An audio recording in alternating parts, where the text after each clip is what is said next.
warahmatullahi wabarakatuh. Salam sejahtera dan semoga kita dalam lindungan Allah Subhanahu wa Ta'ala. Perkenalkan, saya Melati Puspitasari, Sarjana Sains Terapan, Magister Kebidanan, dosen tetap Program Studi Kebidanan, Program Sarjana, Fakultas Ilmu Kesehatan pada Universitas Dr. Subandi. Saat ini, saya dalam proses mengikuti sertifikasi dosen gelombang 1 yang diselenggarakan oleh Kemendikti Saintek tahun 2025. Saya akan melakukan penyusunan dokumen pernyataan diri dosen dalam unjuk kerja Tridharma Perguruan Tinggi atau PDD UKT PT. Pada kesempatan ini, saya akan memaparkan salah satu mata kuliah yang saya ampu, yaitu Asuhan Kebidanan Kesehatan Reproduksi. Saya mengajar mata kuliah Asuhan Kebidanan Kesehatan Reproduksi pada semester genap tahun 2024-2025, tepatnya semester 4 dengan bobot 4 SKS yang terdiri dari 3 SKS teori dan 1 SKS praktikum. Mata kuliah Asuhan Kebidanan Kesehatan Reproduksi merupakan mata kuliah wajib dengan kode khusus BDN 405. Adapun deskripsi mata kuliah Asuhan Kebidanan Kesehatan Reproduksi, yaitu mata kuliah ini membahas tentang teori dan aplikasi proses pemberian asuhan kebidanan yang diberikan kepada remaja, perempuan usia subur, dan perimenopause, serta masalah dan gangguan yang dialami pada sistem reproduksi. Tujuan mata kuliah Asuhan Kebidanan Kesehatan Reproduksi untuk meningkatkan pengetahuan mahasiswa tentang pemberian asuhan kebidanan pada perempuan terkait dengan kesehatan reproduksi, baik kondisi fisiologis maupun patologis. Perkuliahan Asuhan Kebidanan Kesehatan Reproduksi dilaksanakan dengan pendekatan blended learning, yaitu perpaduan antara pembelajaran luring atau tatap muka langsung dan juga daring melalui platform e-learning resmi UDS, yaitu lms.uds.ac.id. Mahasiswa dapat mengakses materi perkuliahan, mengunduh RPS, serta mengunggah tugas secara online. Sementara diskusi interaktif, studi kasus, dan presentasi dilaksanakan secara langsung di kelas. Metode pembelajaran yang saya terapkan adalah metode DIA, Delivery, Interaction, and Assessment. Delivery berarti penyampaian materi pembelajaran teori yang saya lakukan dengan tatap muka secara langsung. Materi disampaikan melalui bahan tayang PPT dengan penjelasan secara langsung menggunakan metode ceramah interaktif. Sebagai upaya peningkatan interaksi dan keaktifan mahasiswa, saya selalu memberikan pertanyaan kepada mahasiswa terkait materi yang saya sampaikan di saat pembelajaran berlangsung. Mahasiswa dapat berpikir kritis serta memberikan opini mereka terkait materi yang disampaikan. Saya juga membuka forum diskusi tanya jawab di akhir pembelajaran. Mahasiswa dapat menyampaikan pendapat ataupun bertanya secara langsung jika ada bahasan yang kurang dipahami dari materi yang disampaikan. Untuk capaian pembelajaran meliputi CPL 1, mampu mengaplikasikan e-text dalam menganalisis masalah dan memberikan petunjuk dalam memilih alternatif pemecahan masalah pada lingkup praktik kebidanan. CPL 2, mampu mengaplikasikan teori dan praktik pengambilan keputusan dan manajemen dalam pelayanan kebidanan sesuai kode etik. CPL 4 mampu mendemonstrasikan tata laksana konsultasi, kolaborasi, dan rujukan. CPL 6 mampu mengembangkan KIE dan promosi kesehatan yang berhubungan dengan kesehatan perempuan pada tahap perkembangan siklus reproduksinya dengan menggunakan hasil riset dan teknologi informasi. CPL 8 mampu mendemonstrasikan langkah-langkah manajemen pelayanan kebidanan dan pendokumentasian asuhan kebidanan sesuai standar yang berlaku. Sebagai upaya dalam mendukung capaian pembelajaran tersebut, saya menggunakan beberapa buku referensi, di antaranya 1. buku ajar Reproductive Health karangan Barbara Anderson. 2. Buku panduan kesehatan reproduksi dan seksual bagi calon pengantin dari Kemenkes RI. 3. Modul kesehatan reproduksi remaja dari Kemenkes RI. 4. Buku ajar menopause karangan Pat Wingard dan Barbara Kantrowit. 5. Buku ajar asuhan kebidanan karangan Helen Varney. 6. Serta artikel-artikel ilmiah yang mendukung dari materi pembelajaran. Untuk media pembelajaran pada mata kuliah asuhan kebidanan kesehatan reproduksi ini meliputi 1. Modul atau RPS yang dapat diunduh melalui e-learning Universitas Dr. Subandi. 2. PowerPoint, studi kasus, dan artikel ilmiah. 3. Alat peraga dan model untuk pembelajaran praktikum. Adapun materi pembelajaran pada mata kuliah asuhan kebidanan kesehatan reproduksi ini meliputi 1. Konsep dasar kesehatan reproduksi pada dan keluarga berencana. 2. Konsep kesehatan reproduksi remaja. 3. Pemeriksaan fisik pada remaja dan anamnesis riwayat menstruasi. 4. Promosi dan edukasi dalam bidang kesehatan reproduksi remaja. 5. Evidence asuhan remaja. 6. Masalah dan gangguan pada sistem reproduksi. 7. Konsep dasar perimenopause. 8. Ketidaknyamanan pada masa perimenopause. 9. Masalah pada masa perimenopause. Dan yang ke-10, screening dan pencegahan CA serviks dan CA mame pada perempuan di seluruh rentang usia. Asesmen penilaian dalam mata kuliah asuhan kebidanan kesehatan reproduksi ini mencakup 5 komponen utama, yaitu 1. Ujian tengah semester dengan bobot sebesar 15%. 2. Ujian akhir semester dengan bobot sebesar 15%. 3. Tugas dengan bobot sebesar 20%. 4. Praktikum dengan bobot sebesar 30%. Dan yang kelima, kehadiran dan sikap dalam kelas serta laboratorium sebesar 20%. Penilaian dilakukan secara objektif berdasarkan indikator ketepatan dan penguasaan materi, partisipasi aktif, serta kemampuan analisis terhadap studi kasus. Saya menggunakan rubrik penilaian yang jelas dan terukur, dan hasil evaluasi saya sampaikan kembali kepada mahasiswa sebagai bagian dari proses umpan balik untuk meningkatkan kualitas pembelajaran. Dengan pendekatan ini, saya berkomitmen untuk menciptakan pembelajaran yang berpusat pada mahasiswa, sekaligus menyiapkan lulusan yang mampu berpikir kritis dan mampu memberikan asuhan kebidanan yang berkualitas kepada klien. Berikut saya sampaikan contoh salah satu video pembelajaran mata kuliah asuhan kebidanan kesehatan reproduksi dengan topik asuhan kebidanan pada remaja putri dengan anemia, di mana kemampuan akhir yang diharapkan adalah mahasiswa mampu memahami dan melakukan asuhan kebidanan pada remaja putri yang mengalami anemia. Mari kita simak bersama. Baik, Assalamualaikum warahmatullahi wabarakatuh. Waalaikumsalam warahmatullahi wabarakatuh. Bagaimana kabarnya semua pagi hari ini? Alhamdulillah. Baik, di hari ini kita akan belajar mata pelajaran asuhan kebidanan kesehatan reproduksi ya, dengan topik asuhan kebidanan pada remaja putri dengan anemia. Jadi perkuliahan di hari ini memiliki kemampuan akhir yang diharapkan pada mahasiswa, yaitu mampu untuk memahami dan melakukan asuhan kebidanan kesehatan reproduksi, khususnya pada remaja putri yang mengalami anemia. Baik, sebelum kita mulai pembelajaran di pagi hari ini, mohon kepada PLK untuk dapat memimpin berdoa terlebih dahulu. Sebelum mulai pembelajaran pada pagi hari ini, maka kita berdoa untuk kegiatan masing-masing berdoa.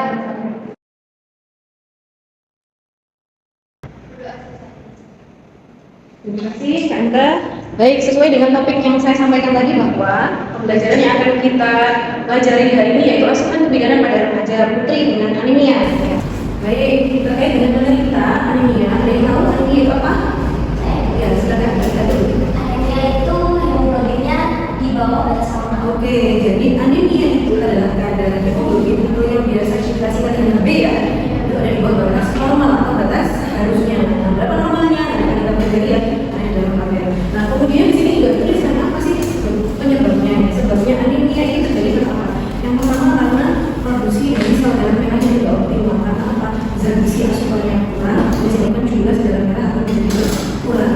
Yang kedua adalah karena kerusakan ya atau destruksi yang eksesif, jadi yang sangat besar kerusakannya, sehingga juga akan menjadi kurang jumlah sel darah merah. Contohnya adalah sesuatu malaria di daerah endemis ya. Dimana kalau di Indonesia daerah endemis itu ada di Indonesia bagian timur, dimana ada Papua, Nusa Tenggara, Maluku ya.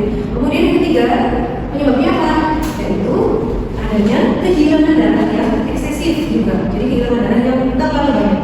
Karena perdarahan ataupun karena cacingan. Cacingan itu juga bisa dipandang sebelah mata ya, karena dia bisa menyebabkan kehilangan darah yang banyak. Gitu. Baik, untuk anemia gambarnya seperti apa? Seperti yang sudah terlihat ya di layar. Jadi pada orang yang normal jumlah sel darah merahnya itu banyak ya, dibandingkan dengan yang anemia itu jumlahnya sangat sedikit dibandingkan dengan orang yang normal. Jadi bagi gambar itu ada sel darah merah, sel darah putih, dan juga plateletnya sel darah merah yang merah ini sangat sedikit sekali pada pasien yang anemia. Baik, kemudian anemia sendiri kalau di Indonesia itu sebagian besar karena anemia kekurangan atau defisiensi besi. Berapa persen? 63%. Yang lainnya persentasenya karena apa Bu? Anemia jenis yang lain, tapi sebagian besar karena anemia defisiensi besi. Ya, tahu siapa yang menjadi kelompok rentan terjadinya anemia defisiensi besi? Pertama adalah anak yang kedua perempuan.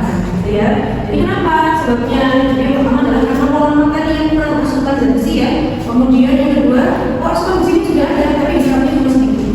Ada faktor yang seperti itu. Kemudian ada juga malaria yang sudah tadi kita singgung. Cacingan ya. Kemudian juga ada faktor keturunan.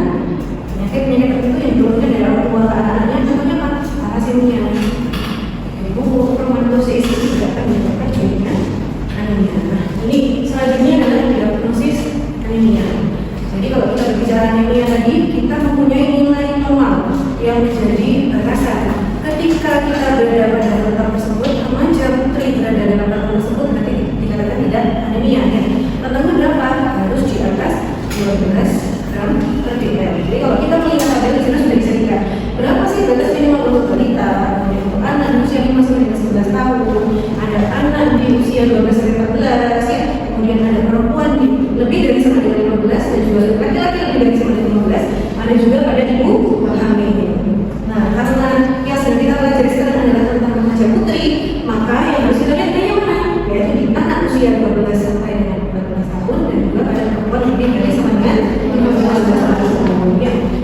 Dalam PPT di dalam tabel mahasiswa sudah bisa melihat bahwa kadar normal jika di atas 12 gram per ml. Lalu bagaimana Bu jika ada di bawah itu? Maka kita kategorikan sebagai anemia. Bisa anemia. Kemudian harus kita klasifikasikan kembali. Anemia yang mana? Ada anemia ringan, anemia sedang, dan anemia berat.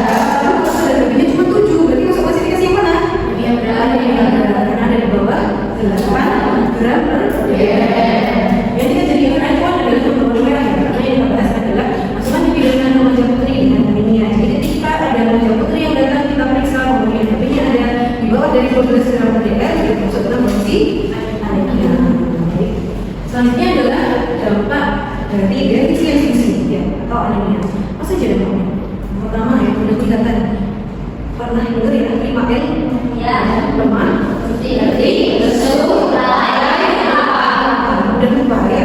Kemudian yang kedua, imunitasnya dia menurun sehingga akan mudah untuk terserang penyakit infeksi. Yang ketiga apa? Gangguan kognitif. Ya. Kalau anemia itu kemudian tidak diatasi dalam jangka waktu yang lama, gitu ya, maka asupan tadi hemoglobin itu sebenarnya membawa oksigen ya, membawa oksigen di seluruh tubuh, sampai otak, oksigen.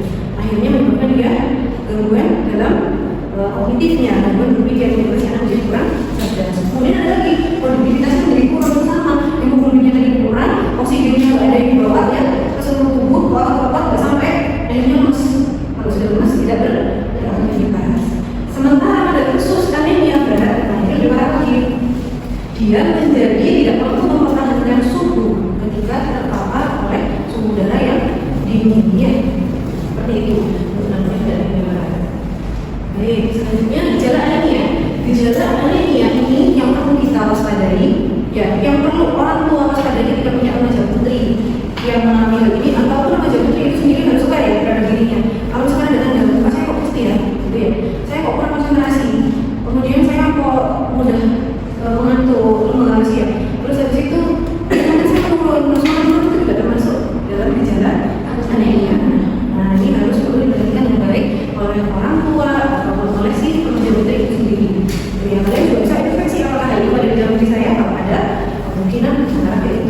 kemudian boleh dilakukan tes sederhana untuk sebagai kewaspadaan ya. Apakah benar ini saya mengalami ini?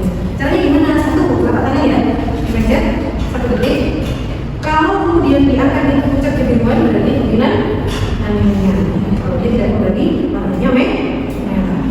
Yang kedua adalah Antifa ya, Antifa jadi kalau dia berwarna merah muda berarti normal. Kalau tidak normal namanya yang ketiga dari kuku, dilihat kukunya si remaja putri itu gitu ya, anaknya ibu-ibu ya yang beresiko anemia. Kalau kukunya itu tipis kemudian ada cekungan gitu ya kayak sendok gitu ya, ada lambung seperti sendok, kemungkinan mengalami anemia. Itu yang bisa kita lihat ya jalan seperti itu. Jadi kemudian mengapa kok remaja putri ini mendapatkan porsi yang besar ya terkait dengan anemia, dengan kasus anemia? Kalau ini remaja putri nih, ya kenapa? Satu, karena ada pertumbuhan yang cepat sehingga kebutuhan akan zat gizi itu juga akan semakin meningkat. Dua, karena haid, ya sampai di sini belum haid? Sudah ya? Oh sudah. Baik, haid itu kenapa? Karena itu ya siklus bulanan sehingga terjadi demam darah tiap bulan itu ya. Yang ketiga, karena perempuan ini adalah calon ibu. Ketika nanti menikah kemudian hamil, nah pada kondisi kehamilan akan terjadi peningkatan hemoglobin ya di trimester 2 dan puncaknya di trimester 3. Ketika asupan zat gizi kita kurang, maka akan menjadi anemia. Tuh. Kedua, kalau misalkan ibunya anemia waktu hamil, maka langsung berdampak pada janinnya. Organ-organ janinnya tidak akan berkembang dengan baik. Kemudian kalau pada saat kehamilan itu juga tidak teratasi, maka akan dibawa sampai masa persalinan ya. Di persalinan ibunya kemudian melahirkan, keluar darah banyak, akan semakin parah kondisinya. Makanya itu orang bilang supaya tidak berlanjut maka harus diselesaikan sejak dini yang sejak awal. Kemudian, nah yang keempat ini pola makan untuk menjaga kehamilan ya, cewek gitu ya. Nah supaya cantik badannya nggak ideal, saya ingin lebih kurus gitu ya. Padahal sebenarnya kalau ini itu MD ya status gizinya normal, tetapi dia memandang dirinya masih tidak ideal. Akhirnya dilakukan diet yang berlebihan, diet yang ekstrim, yang tidak seimbang proteinnya ya, karbohidratnya, sehingga asupannya menjadi berkurang. Asupan secara makro berkurang hanya berdampak kepada asupan mikro.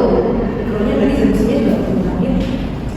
Inilah apa namanya remaja itu mendapatkan porsi besar. Oleh karena itu perlu untuk diberikan suplementasi secara rutin.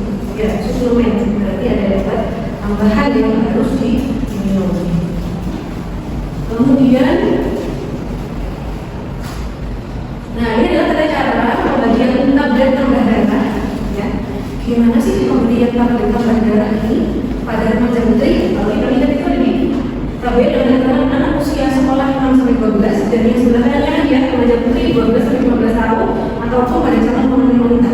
Ya, di sana ada dosis pencegahan, kemudian ada dosis pengobatan. Kalau dosis pencegahan sebenarnya 1 minggu 1 kali.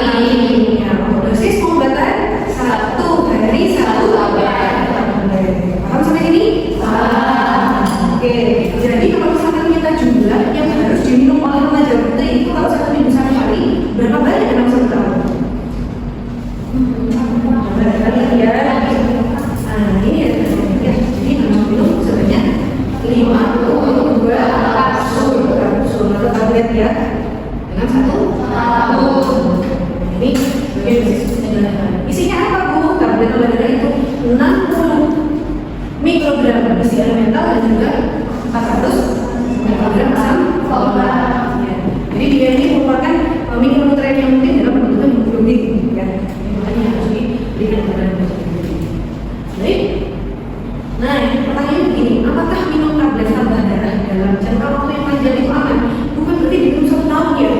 52 kapsul, 52 kalau dihitung ya sedikit ya, kalau bisa seminggu sekali tidak terasa. Tapi kan setahun gitu ya, aman atau tidak? Dari hasil peneliti yang membuktikan bahwa ternyata efek toksiknya itu penggunaan jangka panjang pilihannya jauh di bawah ambang toksisitas sehingga aman untuk dikonsumsi dalam jangka lama.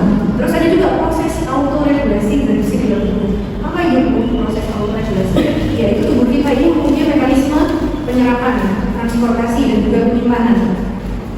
sehingga ketika ada jumlah yang berlebih akan dikeluarkan, ya. Kemudian ketika jumlahnya sedikit maka akan bisa menurunkan. Ya. Jadi mekanisme autoregulasi di dalam tubuh itu menyebabkan tubuh kita tidak kekurangan ataupun kelebihan zat besi dalam tingkat tubuhnya dalam jumlah yang pas, gitu ya. Kemudian yang berikutnya adalah kondisi thalassemia. Kenapa thalassemia ini lebih rendah? Untuk meningkatkan anemia biasanya di transfusi. Nah, transfusi itu kalau dia terus-menerus dilakukan akan terjadi penumpukan zat besi di dalam tubuh. Kalau pada manusia endemik itu juga akan terjadi, perlu diperhatikan ya, adanya perlakuan tertentu. Nah, dari sini dulu sebelum kita masuk bagaimana sih cara mengatasi anemia yang ditanyakan? Ya, silakan. Bagaimana menstruasi mempengaruhi risiko anemia pada remaja putri? Oke, baik. Tadinya penyebabnya salah satunya tadi ya, kenapa kok remaja putri itu sudah mengalami anemia. Nah, berbicara lain tadi adalah menstruasi, kita setiap bulan selalu ada siklusnya ya, berulang-ulang. Ada yang sedikit, ada yang sedang, ada yang banyak, bahkan lebih banyak daripada orang yang lainnya. Ada kasus yang menunjukkan, contohnya pada kasus yang lagi, nah itu akan meningkatkan resiko terjadinya anemia, gitu ya. Dan secara teori juga dikatakan bahwa ketika kita menstruasi setiap bulan, maka habis kita fisiologis akan turun 0,5 sampai 1 gram mdl. Ketika habis kita misalkan di awal 13,5, maka ketika turun 1 gram mdl bisa ada 12,5, aman ya. Kalau habisnya itu tes 12 pada saat itu jadi saya aman-aman aja kemarin kok jadi apa namanya ini terus jangan disuruh semua ya. Baik, kita lanjutkan untuk cara mengatasi anemia. Yang pertama adalah makanan yang harus kaya aja dari mana? Telur, ikan, daging ya, yang ada kacang hijau banyak dan sayur hijau lainnya. Makanan yang tinggi juga sumber vitamin C. Kenapa? Kalau sumber vitamin C ini akan meningkatkan penyerapan zat besi. Ternyata ada jeruk ya, bakteri dan lain-lain. Kemudian ada lagi yang ketiga, hindari konsumsi yang menghambat penyerapan zat besi. Ada teh, ada kopi, ya, ada susu. Kemudian terakhir adalah transfusi darah. Kalau usahanya sudah tidak bisa dilakukan secara optimal, maka itu adalah cara yang paling akhir. Ya. Nah, selanjutnya ini gambarannya sudah dijelaskan tadi ya. Ini adalah contoh makanan yang kaya zat besi. Kemudian berikutnya ini adalah makanan dan obat yang mengganggu penyerapan zat besi. Jadi ada susu, teh dan kopi. Kenapa? Susu itu kalsiumnya tinggi. Kalsium tinggi akan menurunkan penyerapan zat besi di mukosa lambung. Teh dan kopi dia adalah vitamin dan tanin yang akan bergabung dengan Fe dan menjadi susah untuk diserap. Kemudian ada kalsium ini sama penjelasannya dari susu obat sarimah ya, tidak perlu melapisi luka lambung. Jadi kita konsumsi maka akan membuat penyerapan zat besi dan mikronutrien lainnya. Ini adalah tahapan dari sensitivasi ya. Jadi tahap 1 itu simpanannya sudah mulai berkurang, kemudian tahap 2 itu sudah mulai habis, dan tahap 3 HB-nya akan tampak turun di bawah normal. Ketika di bawah juga pemeriksaan pada saudara beratnya akan menjadi mengecil ya. Ini bagaimana cara mengenali anemia? Jadi yang pertama kenali dulu dari gejalanya yang sudah kita bahas. Sudah merasa kok saya kayaknya anemia dulu. Kemudian diperiksa dengan menggunakan pemeriksaan HB ya, boleh di laboratorium atau dilakukan secara mandiri dengan HB digital ya. Atau kalau misalkan ingin tahu apa sih yang ada di dalam sana, maka yang mana sih bagian kecil-kecil yang menyebabkan anemia bisa dites pada keratin, transplin ya, ABC dan lain sebagainya. Jadi lebih penting biopsinya yang diperiksa. Nah, ini adalah salah satu contoh penelitian yang dilakukan pada saat itu di SMK Bandung Lingkungan Purworejo, di mana kita melakukan screening. Salah satunya adalah keadaan saturasi transfusi. Dari sana diketahui sekitar 47,6% ternyata dia saturasi transfusinya rendah. Berapa itu rendah? Kurang dari 15%. Nah, itu berarti persentase antara zat besi serum yang ada di dalam tubuh serumnya dengan jumlah transfusi yang ada di dalam darahnya itu dia sudah turun. Artinya transfer itu tidak ada yang mengikat gitu ya, tidak beda dengan zat besi. Nah, untuk penelitian lainnya ini adalah hubungan hemoglobin dengan kebugaran. Kalau kita bisa lihat ya, dijelaskan bahwa ketika hemoglobinnya rendah, maka tingkat kebugarannya juga akan semakin rendah. Begitu pula dengan penelitian yang selanjutnya terkait dengan anemia dan produktivitas, di mana pada pasien anemia produktivitasnya jauh lebih rendah di bawah responden yang tidak anemia. Jadi linear ya, apa yang kita bahas secara teori ini masih penelitian sama. Jadi bukan ada gejala, kemudian dampak dari anemianya, yang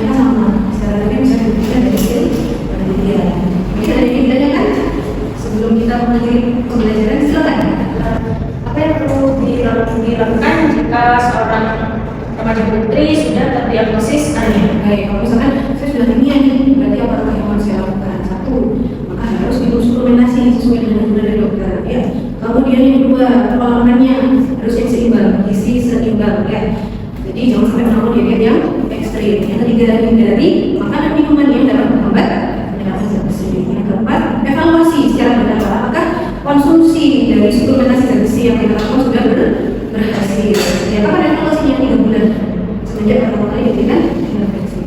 Kemudian yang paling penting adalah dukungan dari orang tua dan juga pihak sekolah yang kita berbicara dengan supaya pembelajarannya menjadi lebih sebentar. Terima kasih untuk materi kita hari ini sudah selesai. Saya sampaikan dan untuk materi ini bisa mahasiswa dulu lewat KPS-nya masing-masing, ya.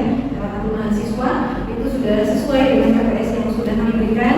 Jadi nanti bisa secara mandiri untuk materinya masing-masing. Baik, demikian materi yang saya sampaikan. Saya ucapkan terima kasih atas kehadiran dan juga perhatiannya. Mudah-mudahan apa yang saya sampaikan bermanfaat dan dapat diterima seluruhnya dengan baik. Saya akhiri. Assalamualaikum warahmatullahi wabarakatuh. Waalaikumsalam warahmatullahi wabarakatuh. Terima kasih, Bu. Sekian video rekaman pembelajaran dalam mata kuliah Asuhan Kebidanan Kesehatan Reproduksi pada program studi kebidanan program sarjana Fakultas Ilmu Kesehatan Universitas Dr. Subandi. Video ini digunakan sebagai salah satu syarat penyusunan dokumen pernyataan diri dosen dalam unjuk kerja Tridharma Perguruan Tinggi atau PDD UKT PT. Semoga dapat menjadi pertimbangan baik dalam proses pengajuan sertifikasi dosen gelombang 1 tahun 2025. Terima kasih. Wassalamualaikum warahmatullahi wabarakatuh.